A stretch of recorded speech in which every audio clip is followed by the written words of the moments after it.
Hello, everybody! I'm Zenith Warrior Princess, the cutest of buns, and welcome back to the Disney Debate, where Kat McBerry, Doug McBerry, and myself discuss Disney films of all different kinds as we look down the timeline and see what went horribly, horribly wrong during the year. With me, as usual, is Kat McBerry. Hello, everyone. I hope you're all doing okay out there. Needless to say, America sucks right now, so I plan on going back to Canada. It's nice knowing you, eh? I'll see you later. Oh, Canada. Oh, yeah. Oh, yeah, don't you know? We're going to Canada. Yeah. And, Doug McBerry. There's no Canada like French Canada. It's the best Canada in the land. The other Canada is hardly Canada. If you live there for a day, you'd understand. I think you'd understand. Oh, God. So before I turn it over to Kat for introductions and stuff like that, today we are talking about a movie called Big Red. It's based in Canada. There's a lot of stuff to talk about there, except there's not really a lot in the film. So we're going to be talking some background and a few other things.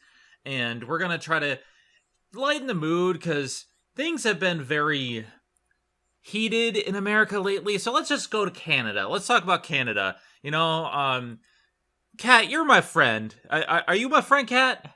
I'm not your friend, buddy. I'm not your I'm not buddy, your buddy guy. I'm not I'm your not your guy, guy, pal. friend. I'm not your friend, buddy. As many people would say, America has blamed Canada for everything, but right now Canada is looking pretty nice, wouldn't you say, Kat? Oh, extremely. And if my passport didn't expire, I'd be there right now. But, say levy. But yeah, honestly, this film does make me sort of yearn for Canada, because this takes place in the wilderness of Canada, and honestly, it's one of the more gorgeous films we've looked at, so yeah, I'm really nostalgic for Canada right now. Heck, I'd even put up with moose right now, just to be in Canada. Because, a room with a moose?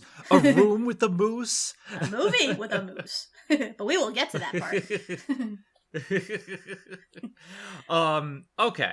So this film is set in Canada, and there's some stuff to talk about with that, but I want to talk about a couple things related, because this film is in 1962.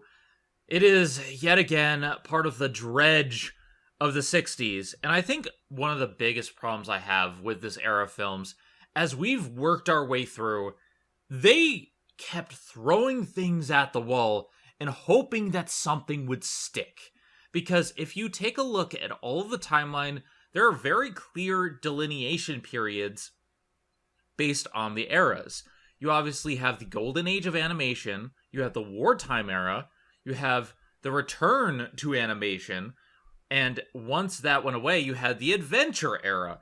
And the adventure era kind of went a little bit into the 60s, but from this point on, Disney was no longer fully overseeing the production. And a lot of the time, it's just like, okay, what would Disney have done? Let's try this. Let's try this. And there's a lot of stuff that, like, are really random. Yes, Disney always did stuff based on books. But we have, like, Toby Tyler with a monkey with a gun. We have Kidnapped, which was kind of like an adventure type thing. Pollyanna, which was good, but it was, like, going on that Western adventure era time. Then they go to Sign of Zorro, which is more like modern-ish. And then after that, they continue a little bit of the adventure era. It wasn't doing so well. We had 101 Dalmatians, we had The Absent-Minded Professor, and The Parent Trap. All, like, wacky comedies. So, like, okay, I guess we're doing comedies now. You had Nicky, Wild Dog of the North, which was like, oh, a boy and his dog story. Greyfire's Bobby, boy and his dog story. Like, we're going to have dog stories. We're going to have this. We're going to have this. We're going to have a historical dog story. We're going to have Babes in Toyland. Let's try doing this. We're going to have the space stuff, but we're not going to really delve into it. We're going to have Bon Voyage, which is a comedy but not funny. Like, they were throwing stuff at the wall to see what would stick. And I can't really define this era very well. Like, I can see the ideas of what they were trying to do, but this feels like the perfect opportunity for them to go into space territory for most of their films. You would think, but they didn't. And a lot of the next few films, I don't know anything about. Kat, do you have anything to weigh in on this? I would call this the transitional period where westerns and adventure films were starting to die down in popularity, but it was before we fully embraced the notion of going into space and before all the drugs kicked in. So we're in that like weird transitional period where things were going from boring to weird. And this is like kind of like the residuals of from the past era, I would say, because this does fit in more with like the 50s movies we've been watching. And like you said, it's extremely generic. Like you could easily put it in the boy and his animal category. That's how generic it is. But the only difference is we're in Canada for this one, so that makes it slightly better. But yeah, that's the thing though. Like this film is just so generic and like really like, nothing special. We could barely find any information about this. And trust me, I scoured the internet. I looked at people's reviews and it was tough to find anything like really noteworthy about this. Not even like the cast is really like anything to boast about. They're all people that either only did one thing or they did a whole bunch of things, but they're nothing that anybody from this time period would recognize. Yeah. So it's like between this and like the next 5 films, there's a lot of films that really not a lot of people know or talk about until we get to The Incredible Journey, where The Incredible Journey, for those who don't know, is Homeward Bound. Homeward Bound is their remake, and that's what we know about. The Sword and the Stone. We finally have stuff like Mary Poppins coming up. It's not till the middle of the 60s where we have an identity for this era, where the drugs kicked in and things were allowed to be weird and wacky. This is just a weird transitional period, and there's not a lot we can find about some of these films. Before I delve into that, though, Doug, what do you think? No, I'm as equally like confused as to what kind of era we're in at this point. Like you said, it's very transitional, doesn't really quite have its own identity yet. I think it's just, like you said, Walt's kind of starting to move away from overseeing productions.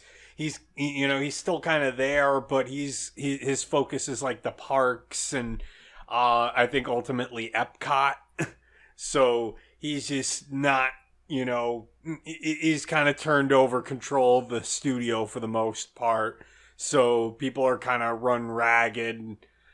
Obviously, it's not going to be as confusing as when he dies, but it's definitely showing the early stages.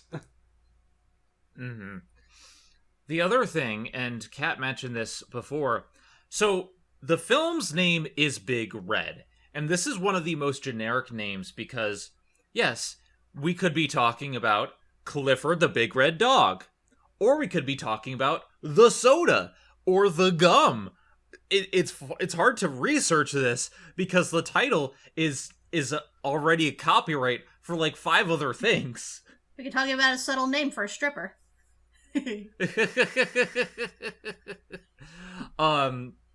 So it's like one of the problems of this era is not good marketing and naming, because a lot of the films that were big from this era are ones that had a specific identity that Walt wanted from the start.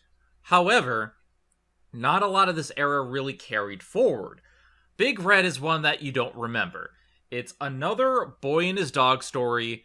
It kind of reminds me, like they were trying to do another Old Yeller. They're like, okay, Nicky didn't work. Let's do Old Yeller in Canada, but with a young kid. And I did a little bit of research on the book itself that it's based on. So the Big Red book, if I can see here. So yeah, this was based on a novel by Jim Kajalgard. The thing is, I'm guessing it's the same name, Big Red. It's hard to find information, but in the original novel, this feels like it was much more like Nicky Wild Dog of the North, because the original premise was a boy and his dog surviving the wilderness, and they would eventually fight a giant animal at the end. And maybe they were thinking it was too similar to Nicky because of how Nicky ended up, but they changed that premise entirely because this doesn't feel like it has much to do with the book, from what I can gather. Honestly, this is par for the course for Disney. You know, typical of them to take like a book or something and just use the premise but change the entire contents of it. I mean, look at Jungle Book. Like, that kind of like seems the typical thing Disney would do with something like this. Because yeah, I am reading the synopsis for the original book, and definitely none of that happens in this movie. And I'm kind of glad because, you know, I don't want to see a dog go up against a bear, given what we saw happen in Nicky the Wild Dog. We do not need that. Yeah, so originally was a bear. They changed it to a cougar or a mountain lion. Because that's so much better! Because that's so much better. But they changed like nearly the entire rest of the premise, which is so weird to me. It's not necessarily a bad idea for a premise, but the concept itself is weird. So the change that they made was that Big Red was a show dog, which was the weird thing for me. This champion show dog that wants to be a hunting dog. It's a show dog that wants to be a hunting dog, and he meets with this boy whose uncle died, and he wants to make his way in the world, and he wants to work, and he meets up with the dog's owner, James Hagen, and that's the entire premise, is that the boy bonds with this dog, the dog wants to be a hunter, and he doesn't listen to James Hagen. And that's it. Like, there's not enough of a premise for this to work. It could have worked if it was just a boy and his dog story, but I think the problem with it is that they made him a show dog, and it doesn't quite work. Doug? Yeah, I mean, what'd you call it? Obviously, it's a fight with the owner of Big Red. What's his name? James Hagen. Mr. Hagen, yeah. Who is just like he only sees the worth in Big Red as a show dog. It's like if he tries to hunt or anything, he's like, no, don't let that dog out. And it's like, despite the fact that this dog has all the impulses to be a hunting dog, and it's very hard to keep him, caged up.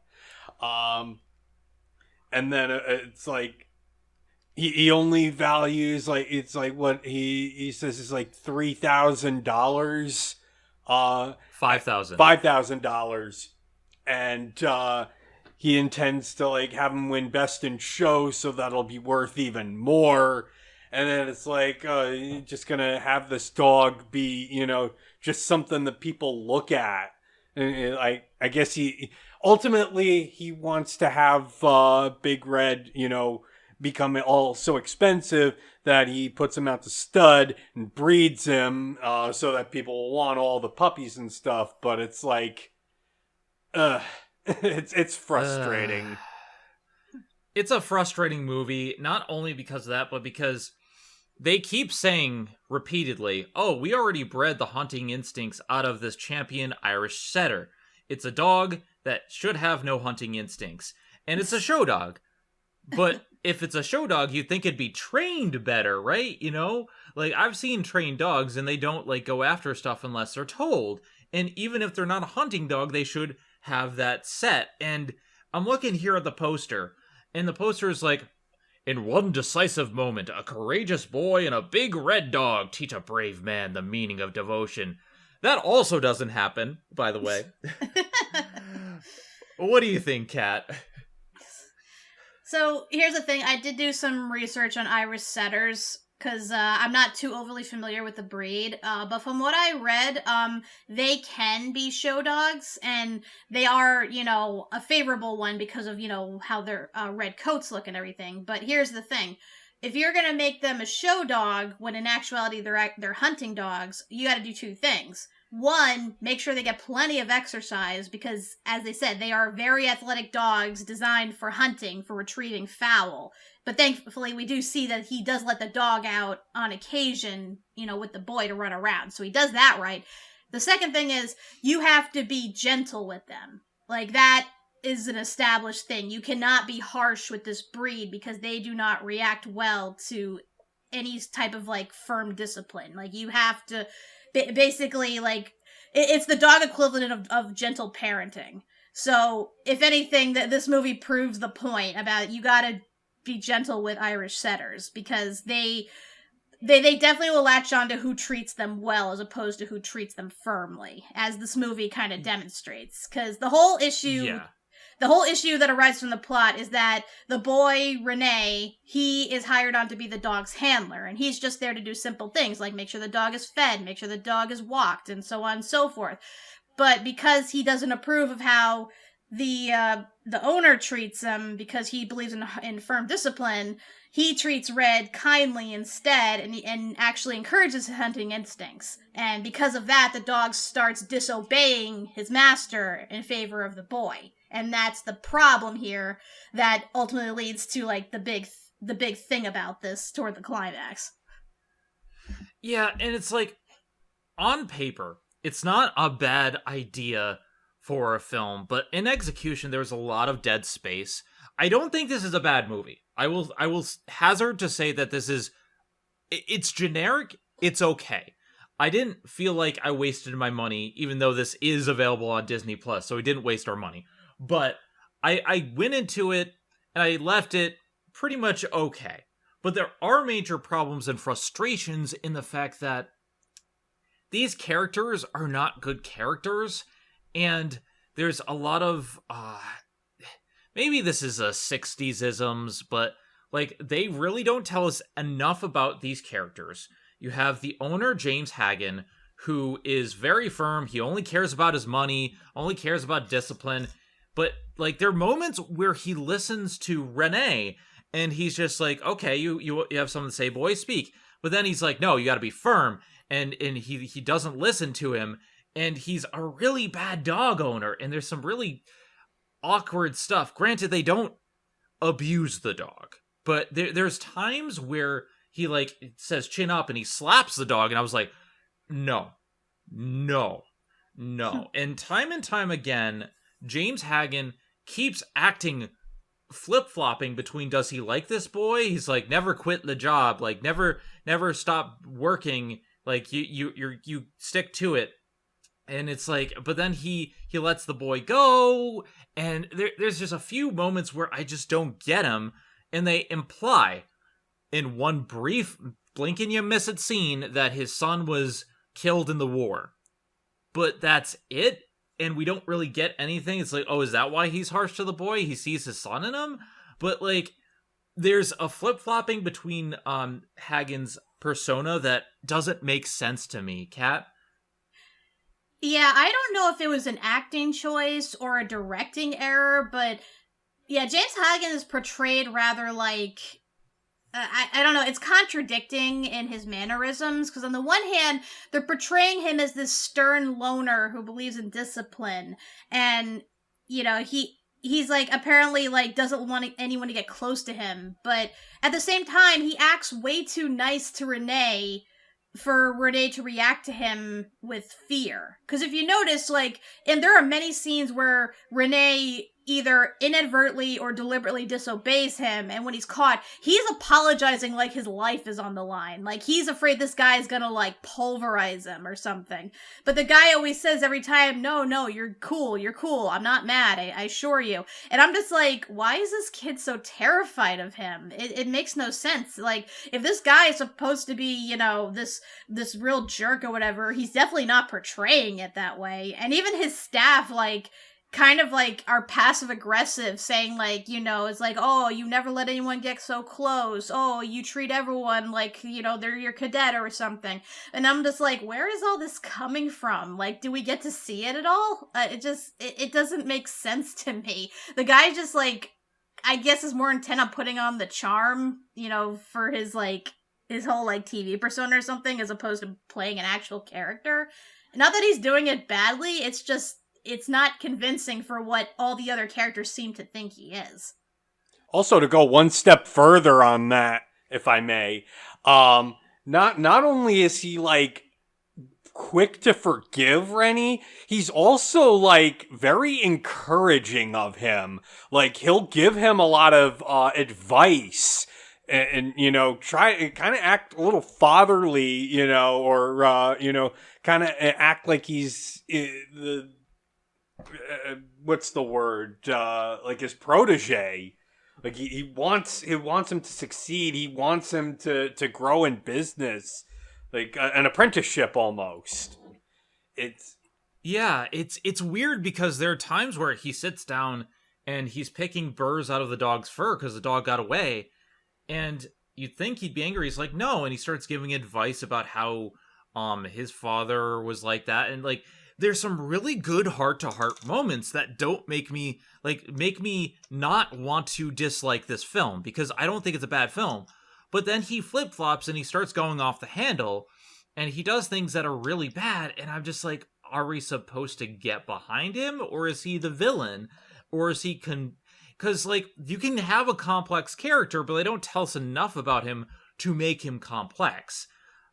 He's played by Walter Davis Pidgeon, who was a Canadian-American actor during the golden age of Hollywood. Apparently has a lot of different film credits to his name. How Green Was My Valley, The Bad and the Beautiful. Oh, he was in Forbidden Planet. Okay. He was a funny girl. So he's been in a lot of golden age films. Maybe he was in the end of his prime, because he died in 1984. Maybe it was the end of his prime, or maybe he was being directed a weird way.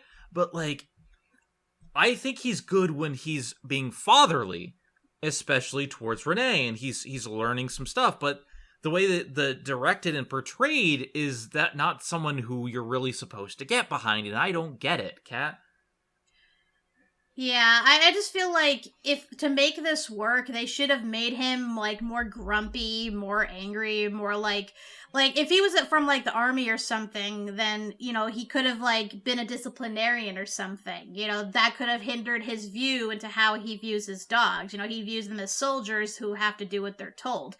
I feel like some sort of character defining trait was missing in the construction of this character, because again, like you said, it just makes no sense that, he's being helpful to Renee, who at the same time acts scared of him and is terrified of disobeying him, despite the fact that he does on a couple of occasions. And I just think that, again, a little consistency, a little better writing just would have helped overall. Just because I feel like with Renee, he had a little thing going for him as well, with him learning to speak English while also speaking French, but they kind of don't go anywhere with that either, because you thought that would play into the story somehow. But aside from his sad backstory as an orphan, that's it. He just has this bond with Red because he does. He's just oh, I seek love, and I'm sure the dog does too, and that's why we're best friends. It's okay, I guess we'll buy that. It's did somebody miss something in the script? Can we get a better script, please? A little better character writer, perhaps, please? Anything to add to that, Doug, before I switch over gears to Renee? I mean, I'll say though, it's kind of scary, just, the moment that Red becomes useless to him in his eyes, he's ready to just kill him, have him euthanized. And then meanwhile, Renee, with hardly any resources, just, manages to save him and bring him, back to full health and everything. It's just kind of this Hagen's just all over the place. And then there's the climax, which we'll I'm gonna say that for the end because there's some really stupid stuff there as well. But Hagen constantly makes the wrong choices, and it doesn't make sense to me. He only sees money, but he's just like, you could have cared for the dog. Like, yeah, he cut himself, but like, you could have tried. They didn't even try. Like, you could have kept the dog on as a breeding dog. Because it's like, nope, this dog is now worthless to me, and he's in a lot of pain. So rather than seek any sort of cure, I'm just gonna have him put down. It'd be cheaper that way. It's tough. Oh, it's just a small cut. He'll recover from it. What's that, doctor? You say you have to put him down? Shame that. And it really is a shame, and I don't know if I should put a trigger warning on this episode for dog death, because the dog doesn't die. But, like, they tried to kill the dog. They tried to kill the dog, and it's like, this was tough for me because I had to make the difficult decision to put down my cat because we found out that she had cancer. And it was something that was very late stage that we couldn't fix. And I tried. So it's like, it's one of those things where I see someone like this, and they're not even trying, and it really makes me upset, because it's just like, you're a bad dog owner. How are we supposed to get behind this person when he does stuff like this, and yet he has his soft moments, and it does not work for the story? Moving on, we have René Jean-Luc Dumont, who is one of the most French names ever for a character, played by Giles Payant. I hope I'm saying that correctly. But René's a very simple character, but he's the character that I really got behind. He's a character who doesn't really speak good English, but his uncle dies living in the wilderness of Canada, the great white wilderness of Canada, and he was taught how to hunt the fox and do all this stuff, and he was taught a little bit of English, and he goes out and says he needs to make his way in the world. He needs to work. And so he asks for le job. So his whole thing is he wants to work, but every single owner, every single employer that he works for, he doesn't agree with. And he makes kind of his own way. He does things based on feeling. And he doesn't agree with Mr. Hagen's treatment of the dog. He doesn't agree with like the way that the other dog handlers are treating the dog. He's like, you gotta be a friend to the dog. This dog's a hunting dog. You gotta be nice. And they don't let him be around the dog after a certain amount of time because the dog isn't listening to Mr. Hagen. So that's understandable. And unfortunately, he doesn't listen, and the dog gets injured as a result. So that was his fault. But when he leaves after caring for the dog and bringing him back to health, Mr. Hagen makes the same mistake, and he sells off the dog, and the dog gets lost in the wilderness because of a moose. In the weirdest scene ever. Like, you've seen the Polar Express, right? Mm-hmm. There's a scene in the Polar Express where caribou block the tracks. Here, it's a moose in the big white north of Canada, blocks the tracks, and somebody has to make moose calls to get the moose to move. And the two dogs manage to escape. Mr. Hagen doesn't go after them. He's like, oh, there's no way they would survive in this wilderness. Renee goes into the wilderness, tracks him down, because he's actually good at his job. And he saves Mr. Hagen, who comes to save Renee. It's very interesting climax, and it ends with a very weird scene where they have an Irish setter versus a mountain lion in what is very not safe for animals. It was definitely not approved by the Animal Care Society. And like, it's a weird sequence. Kat, you want to weigh in on this?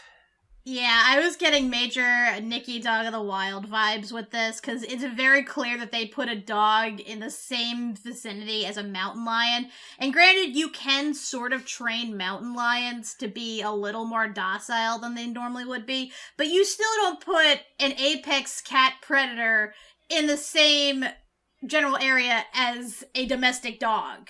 even one that's not like designed for like guardianship or something, or like fighting. Because God, I was like cringing that whole time. I'm like, oh God, please don't scratch the dog. Please don't scratch the dog. And you could tell the cat was not having it. He was like backed into a corner. He was hissing and everything. And I just like, I was glad it was mercifully brief, but still that scene made me cringe. And actually another scene that made me cringe too was toward the beginning, because when Renee first comes to the farm, they show the dog getting his paw stuck in the fence. And first I thought the dog did that by accident while they were filming, but it looks like somebody deliberately, like, jammed his paw in the fence. And I'm like, that is not animal friendly right there. That is questionable right there. Like, what the hell's going on in this movie? Yeah, there was a lot of those moments that I'm just like, Doug. Yeah, I was like kind of getting flashbacks of like Old Yeller or Where the Red Fern Grows or Shiloh. I'm like, stop putting the freaking dog, right up with the dangerous animals in the wild. It's like, and this never ends well. I'm like, thankfully everything wound up being okay in the end, but still, it's like, that's very stressful. Yeah, there's a lot, and it kind of... The opposite problem of Mr. Hagen is Renee's character. Because he portrays himself as this eager person who wants to work, who wants to be the good little boy to work and help everyone. And he disobeys everyone's orders, and he does things that he's not supposed to because he believes in the dog. And granted, yeah, I get it, like, you understand the dog, but I thought you were this gung-ho person. And yet he goes into the wilderness and actually rescues the dog, so he's a pretty learned wilderness explorer.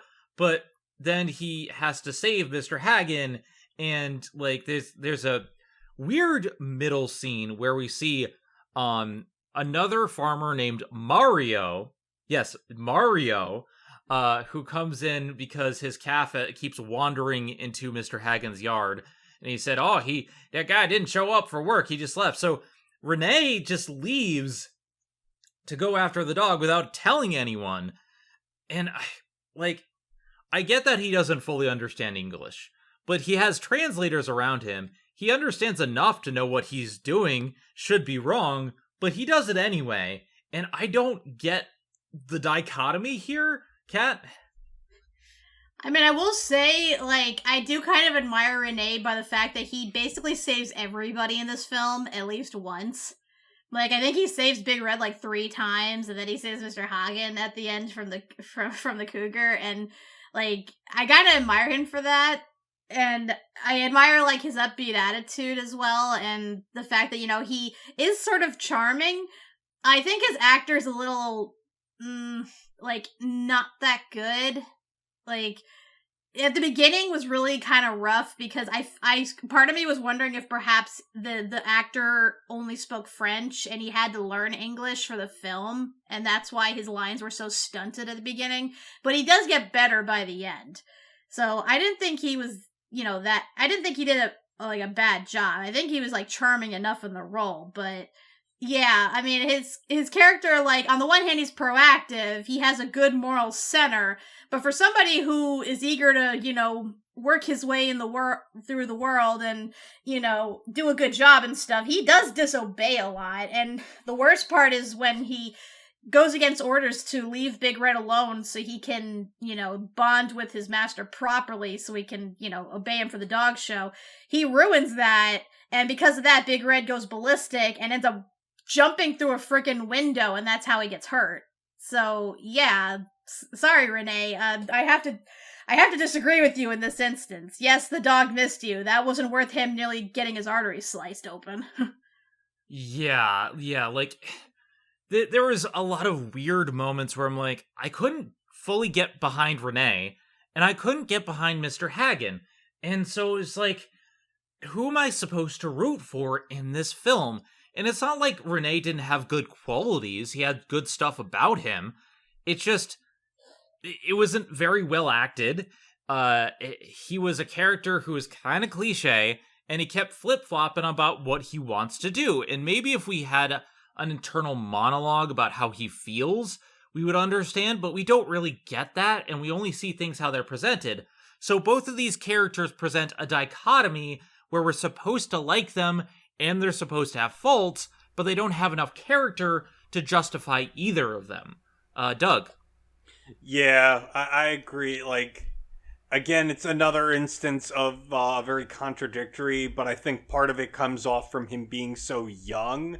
It's just like he says how much he wants a job, but then like he will not really stick around for very long if he doesn't get along with the boss, or doesn't agree with what the boss is doing.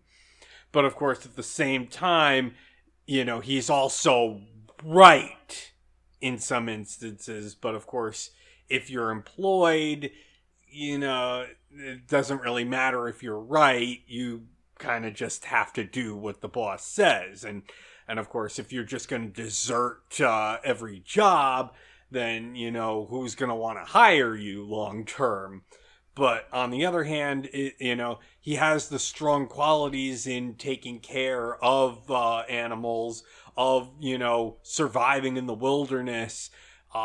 So, he definitely has his good qualities. And of course, when he does learn that Red's gone missing and everything, he does go out of his way to go look for him and for Molly. And, he sticks with them to, with their pups to help them get back to safety. So, yeah, it's like at times he can be thoroughly frustrating, but I think ultimately in the end, he is a good-hearted character, and it does, shine through. You do ultimately root for him in the end. Yeah, it's just a frustrating thing where I can see the bones of a good story here. I can see what they were trying to do, but changing it from them just being in the wilderness and making it about a show dog and a boy and his dog takes a lot of the life out of it for me. Because I feel like if it was just them surviving in the wilderness, we would be able to get behind Renee so much better. We would be able to understand him as a character more. And because of that, like, I don't really care so much for Renee. I don't care at all for Mr. Hagen. And they're the crux of the film. There's two other minor characters. There's Emile Fournet, played by Emile Genest, and Therese Fournet, played by Jeanette Bertrand. And their job is they're kind of caretakers for Renee. They feed him, teach him the ropes, stuff like that. But there's really not much to him. There's a scene that feels almost ripped out of Snow White and the Seven Dwarves, where they just stop and they play music and sing, and they have a dance montage. Doesn't add anything to the film, much like Snow White, but it's there, and I feel like dancing. Random dancing. Like, it's not a bad sequence. Again, I don't dislike this film, but it just doesn't feel like there's a reason for these characters to be there.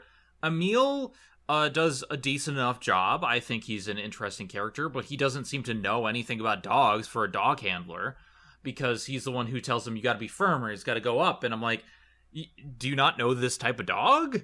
And Therese is, I like her because she's the one who's passive-aggressive all the time. She's the one who's kind of like serves Mr. Hagen as a personal caretaker, and she's always passive-aggressive to him and guilts him into helping out the boy all the time. And I'm just like, why couldn't she have been the caretaker? Kat?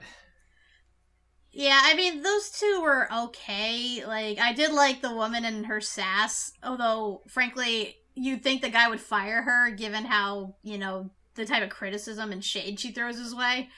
But, the other guy, I mean, I question his ethics as a doctor, because he's just like, oh, he got cut, time to put him down. It's like, dude, come on. You're telling me that you had no, like, resources, no ability to treat this dog whatsoever. Meanwhile, Renee takes him back to his cabin in the woods and heals him in 2 weeks. Like, you suck as a doctor, Dan. No, But, what are you, Dr. Zoidberg? Like...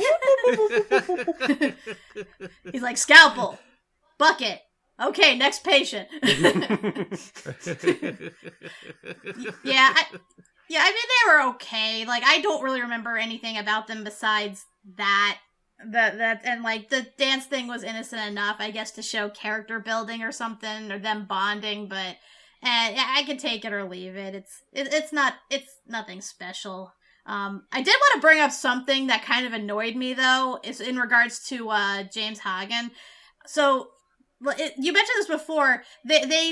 There's a brief scene where they're referring to this picture he has of this guy in a military uniform, and it's heavily implied that it was someone he was close to who we assume died, and that's the reason why he's a loner and why he, doesn't attach himself to anything. But they never explain it. Like, would think at the end, when Renee saves him, and they have that heart-to-heart, that he would reveal that, oh yeah, my so-and-so died back in the war, and I couldn't save him, and I swore I'd never get close to anyone ever again. But no, that never happens. It's never brought up again. We're just left to assume who it is. I mean, it could be his son, it could be his best friend, it could be his nephew, heck, it could be his gay lover for all we know. We have no clue, and it kind of annoys me that we don't know. Like, that to me is the biggest problem of this film. There's not enough exposition, and normally you'd be like, oh, I don't want the film to be all exposition. Well, there's no exposition. Aside from Renee's bit where he says who he is twice. I was going to say, that all their exposition is in Renee's practice speech to people, and that is it. Yeah, like, he has his practice speech, and he says it, like, 5 times, but, like, okay, so we know too much about Renee, and not enough about Mr. Hagen, but then again, I still don't think it gives us enough about Renee, because, like, yeah, he's a tracker and stuff like that. We know what he can do, but we don't know much about his personality. And I think a large problem that writers struggle with is, in order to have a good character, it's not just enough to know their profession. It's not just enough to know their temperament. What are their hobbies? What do they like to do? Or, like, what is a quirk with them? What is something that drives them? I don't know enough about Renee to really get behind him, even with that speech. And yeah, he doesn't know English, but it's not really a part of the story aside from some translation. And with Mr. Hagen, he gets nothing. Like, legitimately, the first time we see him is just like, I want to buy that dog. 500? No, 5,000. That's all we learn about him is he's rich. That's all we know about him. Kat, do you know anything about him? I know he paid way too much for that dog. No, seriously, I looked up, I was curious, I looked up the amount of how much that dog would have cost, like, back then, and keep in mind, this is Canadian money. It would be over $40,000 for that dog. Like, holy shit. Like, he must have had, like, at least, like, 20 trophies and 50 blue ribbons to be worth the price that you paid, only for him to not obey you whatsoever. Like, come on. That is just, I get it, dogs are expensive, especially, like, purebreds, but like, you think he would have checked to make sure that this was a dog he could handle before he could, pay for it. And then he goes and pays for another one for him to breed with, and then he gives them both away. Like, dude, you are bad with money just as much you are bad with dogs. Yeah, like, it's also really stupid to me, and I still keep coming back to this. Why did the dog not listen to him at first? Like, if it's a show dog, they have to be well trained. Even if they're not, like, knowledgeable about the owner, they would at least have some training. And that gets me, like, why are they acting like this dog has no training and yet is a premier show dog? It's so weird, and Mr. Hagen just randomly throwing money at the wall for nothing, and before he counts his chickens before they hatch, he tells Renee never to quit the job, just keeps going after it, but he doesn't know when to quit. He doesn't know when to cut his losses, or when to say, hey, I can turn this into a different opportunity and have it be a breeding dog. Doug? I think Hagen met with a Magikarp salesman, or somebody who clearly scammed him, trying to convince him that the breed was worth way more than it was, and he's clearly ignorant, so he got sweet talked to. Honestly, that seems to be the only other explanation for it. I certainly think like Emil and Therese exist just to be like the translators, and B, kind of the support that kind of humanize Hagen. But I think that's the problem, is that, like we said earlier, Hagen's not really bad enough. I think if they had made him crueler, it certainly would have made Rennie look a lot better, and less. It would be less frustrating. But of course, like you said, he's very contradictory in those terms. I do like Therese and her passive aggressiveness. It feels like the scene in DuckTales, the Shadow War, when Mrs. Beakley weaponizes guilt with the I know how to triplets. weaponize guilt.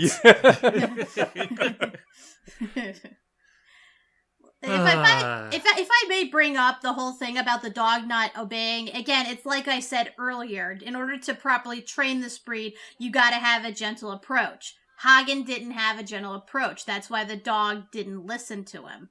And also, True. Okay. It's that other thing, which I should point out is highly incorrect, is that they bred all of the hunting out of him. You cannot do that with this type of dog. This dog was, like, for generations bred to be a hunting dog. You can certainly curb some of those instincts, and there are some dogs that just don't meet all of the requirements to begin with. They can still be couch potatoes while also being highly athletic. But you cannot breed, like, they're not toy breeds, let's put it this way. Like, you look at a pug, or you look at a Maltese, or a Chihuahua, you could tell that was, like, centuries of them breeding all of the dog-like qualities out of them for the pure sake of making them a companion dog. So, in that sense, yes, they would not have the same instincts as say, like, a Rottweiler, or a Lab, or a Great Dane, or anything. But not this dog. Irish Setters are innate hunting dogs. You would have to, like, basically torture them in order to breed the hunting instincts out of them, which nobody who is, like, a genuine human being would do. So, the whole thing is that, again, it leads back to the issues that the owner is not kind to his dog. If he was, I'm sure Big Red would have obeyed him the way he's supposed to. But no, it's Renee that treats him kindly, and thus it's Renee who he obeys. Okay, so it goes back to me not knowing much about dogs. To be fair, I have cats, so I know more about cats than I do dogs. But I only know a little bit because one of my uncles actually breeds dogs, and I know how he trains them and how you're supposed to do it. But, like, yeah, this is a bad dog owner. This is a bad breeder, and he doesn't seem to know what he's doing, and it colors the film because for I want to say half of the film, I was enjoying it. I wouldn't say it's great, but I was enjoying it. But then it kind of drags in the middle, and it leads to this weird climax, and he doesn't really learn anything, and we don't learn anything about him aside from he's bad at his job, and they're all bad at their job, so I can't really root for them. I'm not going to say this is a bad film, but I feel like the changes that they made to this film from the book really hurt it to the point where it doesn't have any of the qualities that Old Yeller or even Nikki had. Nikki had bad problems, but it still had a lot of enjoyable elements that I could see people watching the movie for. Kat, would you agree with that? Oh, yeah. I mean, again, at its core, it's still a boy and his dog story. And those are, innately charming. That's why the genre has stuck around so long. And assuming that you characterize the boy just right, and you make the dog entertaining enough, you have yourself a decent movie. It's at least something that the kids will enjoy watching. Those that, have their own dogs will relate to it. So, in that sense, it does what it accomplishes. I mean, we not only get a very stunning looking dog and then like a fun dog to watch at that, we get a dog and 2 dogs and puppies. And they're adorable. And we get a sack full of puppies. A backpack full of puppies. We get to see Renee carry a sack full of puppies around. That's so adorable. Yeah, so like I said, this meets the criteria of a cute dog movie. I won't fault it at that. It's like, could it be more complex? Could it be more deep? Yes, absolutely. It is definitely missing those things that made Old Yeller a classic. And yes, the Old Yeller was technically a tragic tale, but you had to admit at least they had well-written characters and a charming dog and lots of stuff going for it outside of what happens at the end. So, yeah, it's just, this movie unfortunately just didn't have the right script writers or didn't have the right director to really, like, bring all that out or at least make it uniquely its own. Which is a shame, because the director of this, Noman Tokar, would go on to direct several Disney films. Like, stuff that we're definitely going to be watching in the future. Actually, some we already saw. Unfortunately, one of them was Savage Sam. So, yeah, I won't count that against him. I won't count that against him, but he does go on to make other good stuff. So, we have that to look forward to, like Apple Dumpling Gang, or was it the Callaways, or The Happiest Millionaire, or Follow Me Boys, The Ugly Dachshund. So, yeah, we have some more stuff of his to look forward to, and here's hoping he becomes a better director in those in the future. Yeah, I haven't seen any of them. I have heard of, like, The Happiest Millionaire and stuff like that. It's just a shame that Savage Sam was not as good as Old Yeller. It was on the heels of it, but, like, it had the wrong cast. I don't think it was poorly directed, but, like, there's just some stuff there that did not translate, and the same thing happens here. Before we give our final thoughts, Doug, do you have anything to weigh in on that? Yes, I would agree. I mean, on the whole, it's a little rough start, a little inconsistent, but I think, once you get to a certain point, it actually does become a decent film. I think it definitely, we've made our recommendations as to what they could have changed, what they could have done differently to make it actually work. It's definitely, it's not the greatest film, but it could be better. All right, with that being said, I'm going to give my final thoughts because there's not really much more we can say at this point, and I don't want to keep us waiting for too long. What I will say is that I don't think this is a great film, but this was decent. It was a good, fun watch. It has some problems, but my standards have changed since we continued the Disney debate, because I used to view Cinderella 2 as one of the worst movies I'd ever seen. I used to think that we had hit the bottom of the barrel with So Dear to My Heart that was so boring I can't even recall too much aside from The Black Sheep. Now, we have seen the remake of The Shaggy Dog. We have seen Bon Voyage. We have seen some of the live-action schlock that came out with Dumbo. Our standards have changed, and I like to think we've grown as we go, and I can see merit to this film, unlike some of the others where, like, I don't see any merit in Tonka. I don't see any merit in 10 Who Dared, aside from maybe some scenery. I don't see a lot of merit in, like, Savage Sam or, God, what's the one that everyone watched that I didn't like? Is that Johnny Tremaine? Yeah, I can't really see much merit in Johnny Tremaine, and people who actually studied history, have taught history, have watched the episode, said, yeah, they agree with us, because it's not how the book was, and it's not a very enjoyable movie, and it's not historically accurate. Like, the thing people need to understand when it comes to Disney is that you have to take some things with a grain of salt. And when you've watched as much as we have, when we've seen as many Disney films as we've had, and we've been doing this for 15 years now, 15 years, we've seen some shit. This is not really there. It's not really that bad.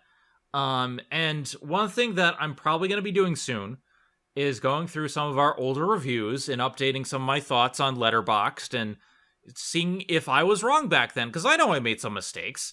We are only human and we grow and evolve with the times. But I think this film, for what it's worth, for not paying any money for it, for having it on Disney Plus, this was an enjoyable watch. I think I would give it a recommendation just purely on some of the fun moments alone. It's not horrible.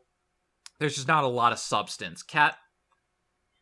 I will say this movie did teach me an important lesson that if you want to get a moose off the tracks, you have to make the sound of a dying giraffe. Go, wah, wah, wah. But in all seriousness, like I said, this is a very generic, but it's, an entertaining and I guess like cutesy film. Again, standard boy and his dog story, just in Canada. It could be better, but, you get what you get and it's not offensive. I never got really angry at it at any point. Yes, it has the questionable parts with, the subtle animal endangerment and cruelty, but it's very brave. You can overlook it, and like I said, it's worth a watch just like at least once. It's not something you need to go back repeatedly, but again, it's inoffensive in and of itself. Yeah, we've seen far worse. Doug? I absolutely agree. Yes, we have seen far worse. So definitely, like, this movie didn't really make us too angry. But at least, we didn't feel like we wasted our time watching it. And, in some points, we actually were genuinely enjoying it. So, I mean, your live action Disney fare, it's going to be very peaks and valleys. And this type of era is where you're kind of in, like, the middle of it. So everything is either it's very average, very just mediocre. Sometimes maybe the books that you're adapting aren't really meant to be adapted into film, or you might have to make a lot of tweaks versus trying to make it just flow as the book does, because then it doesn't really feel so much like a movie. It just feels like we're going through the motions, going, chapter by chapter or whatever. And it just kind of loses something in translation. So, yeah, I mean, there obviously everybody has their issues with when a book or something gets adapted and they didn't do it, exactly as it appears in the original source. But, sometimes you gotta make tweaks if Beauty and the Beast was any indication. Or look at Wicked. The movie and play are nothing like the book, thank God. So in this case, changes were a good thing. Like, changes can be good. I read the book, and I didn't understand what the hype was about, and I saw the play, and I'm a huge fan of the play. But I hate the book. Like, there are certainly things that can be changed. It really depends on how you go about it. And this just didn't have that it factor to make me really care for it. And unfortunately, the next 4 films that we're going to be talking about are going to be kind of low-key like this, too. So, just to kind of give you guys an idea of what's coming up next, we've already covered Son of Flubber and Savage Sam. Those were done in our marathons for The Absent-Minded Professor and Old Yeller. We did the sequels. We wanted to cover the sequels with those because we wanted to see how they grew and evolved. Eventually, we're going to go back to the older Disney stuff that we didn't cover the sequels to, because in the early days, we just didn't have that rule, and we changed things around. But the next 4 films in the timeline are films that I know really nothing about, but I looked a little bit into it. Next up is Almost Angels. It's a 1962 American comedy drama about a group of Vienna choir boys, which is interesting. So it's Vienna Boys Choir. We have then The Legend of Lobo, which is about a wolf born and raised in southwestern North America. And we have In Search of the Castaways, which another shipwreck type film, kind of like Swiss Family Robinson, and Miracle of the White Stallions. I don't know what this is. It's an adventure war film? Yeah. It's probably another then, horse film. And then Summer Magic, which is a musical. So those 5 films we don't know anything about. Those are right before we get into The Incredible Journey for the Homeward Bound series. We have The Sword and the Stone. And then once we get to Mary Poppins, what we're going to do is we're going to do Mary Poppins and the sequel that came from that. And then we're going to do another block of films where we talk about some of the stuff we didn't talk about way back in the early days of the Disney debate. Because, we didn't talk about any of the Peter Pan films and stuff like that. So we have some blocks laid out. It's just that the next few films we don't know nothing about. I mean, we're trying, but this is the hard part of the 60s here. So that's what you have to look forward for. We're trying to get as much as we can out this year now that we have kind of things settled down and Remy is growing up and is able to be babysat and stuff. So I feel she's old totally out of the every time. house, driving around and paying taxes and stuff. Totally grown up. Every time you show me a picture, I'm just like, man, I'm old.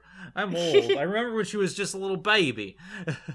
For context, she is 8 months old and she is standing right now. Not yet walking. She's going to be driving before you know it. Oh, yeah. I know. Trust me, I dread it when that happens. Oh, boy. So we have stuff to talk about. We're going to try to get at least 2 Homeward Bound by the end of this year so that we can get past this block. And because I'm going to say right now, the 60s and the 80s are the 2 portions that I dreaded the most when doing this. Because the 70s has stuff to talk about. The 90s have stuff to talk about. Those 2 periods are the dark ages. Mm-hmm. But at least we'll discover the unknown, and maybe, who knows, maybe we actually will find a hidden gem somewhere that nobody's looked at in decades. You never know. It's happened before. It has happened. We have seen films that turned out better than we expected them to be. I still really loved The Sign of Zorro. I kind of wish that did better, but unfortunately, the way things are. With that being said, I am Zenith Warrior Princess, the cutest of buns. I'm Kat McBerry. I'm Doug McBerry. And we will see you next time for Almost Angels, and when we'll probably do some singing numbers. I know Kat likes to sing, so we might be singing. Oh yeah, we will sing. We will sing. I will sing right now. Doody, doody, doody, doody, doody, doody, doody. I'm gonna sing the Moose song now. A room with the moose, a room with the moose, a room with the moose.